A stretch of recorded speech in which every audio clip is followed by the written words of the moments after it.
এখন আমরা কইতে পারো আব্বুর টাকা কে চুরি করে কেমনে? আমি এই মোবাইলে রেকর্ডিং অন করে রাখছি, এদিক থেকে সব দেখা যাবো যে আব্বুর টাকা কে চুরি করে। আয় আমরা হন জায়গা। দরজা বন্ধ কইরা ঘুমাই। যেদিন এই দরজা খোলা রাখছি ওই দিনই আমার টাকাটি গায়েব হয়ে গেছে। আজকে দরজা বন্ধ কইরা লাইছি, কেউ আর ঘরের ভিতরে ঢুকতে পারবো না। ঘুমানোর আগে টাকাটি গইনা লই।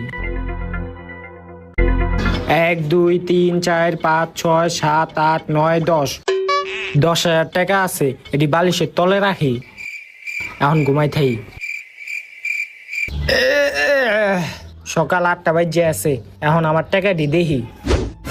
হ্যাঁ হ্যাঁ, আমার টাকাটি কো? কেটা নিল আমার টাকা? দরজা কেউ খোলে নাই তো? দরজা তো ঠিকই লাগাই না আছে, তাইলে আমার টাকাটি কে নিয়ে গেল গা? মনে হয় এই ঘরে ভূত থাকে।